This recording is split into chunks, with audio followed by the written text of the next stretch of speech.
කිරි බිව්වහම ગેස්ට්‍රයිටිස් හැදෙනවද? ඇත්තට මේක මිත්‍යා මතයක්.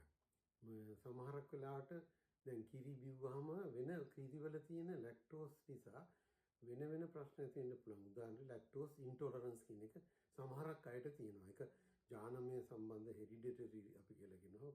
ලැක්ටෝස් එන්සයිමය අඩුකම නිසා සමහරක් වෙලාවට කිරි ජීර්ණය වීමේ අපහසුතාවය මත සමහර රෝගීන්ට බඩ පුරවා දාලා ගෑස් එක වගේ උඩට එන ඒවා වැසිකිලි බුරුලට යන ඒවා වගේ සිද්ධ වෙන්න පුළුවන්. එතකොට සමහර අය මේ ගැන නොදන්න අය හිතනවා මේක ગેස්ට්‍රයිටිස් තත්ත්වයක් තමයි. මේකත් ગેස්ට්‍රයිටිස් රෝගී කියලා. ඊට පස්සේ මොකද කරන්නේ සාමාන්‍යයෙන් උගල එහෙම රෝගියෙකුට දැනගන්න ලැබුණාම එයා අල්ලපු ගෙදර එක්කෙනාටත් කියනවා ඔෆිස් එකට ගියාම අනිත් අයටත් කියනවා අම්පෝ කිරි බොන්න එපා. කිරි බිව්වහම ગેස්ට්‍රයිටිස් හැදෙනවා මගේ ඊයේ බඩ පුරවලා උගුරට ඇවිල්ලා මට ටිකක් අමාරු වුණා කියලා කියනවා ඔබට සමහරට ඇහිලා ඇති. ඇත්තටම කියනවනේ කිරි කියන්නේ භාෂ්මික ද්‍රව්‍යයක්. ඒකින් කරන්නේ සමහරකට ආමාශය තුවාල වලට ગેස්ට්‍රයිටිස් වලට ප්‍රධාන හේතුව අම්ල. ඒ ආම්ලිකතාවය ඇත්තටම අඩු කරන්න උදාසීන කරන්න මේ කිරි සමහරක් වෙලට උදව් වෙන වෙලාවලුත් තියෙනවා.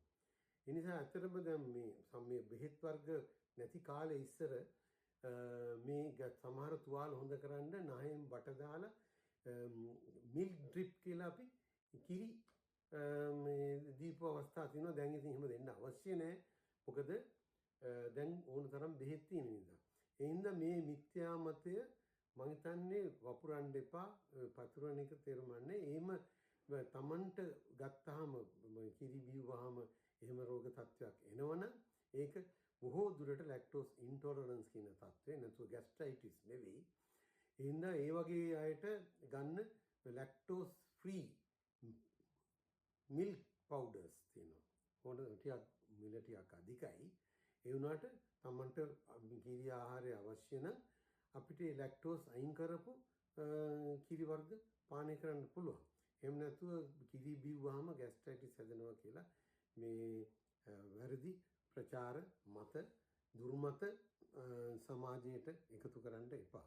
ඉතින් අද ඒක තමයි මගේ මේ කෙටි පණිවිඩයෙන් ඔයගලට කියන්න අදහස් කරේ. බොහොම ස්තුතියි. තවත් මේ වගේ වැඩසටහනකින් මම ඔබව හමු වෙන්න බලාපොරොත්තු වෙනවා.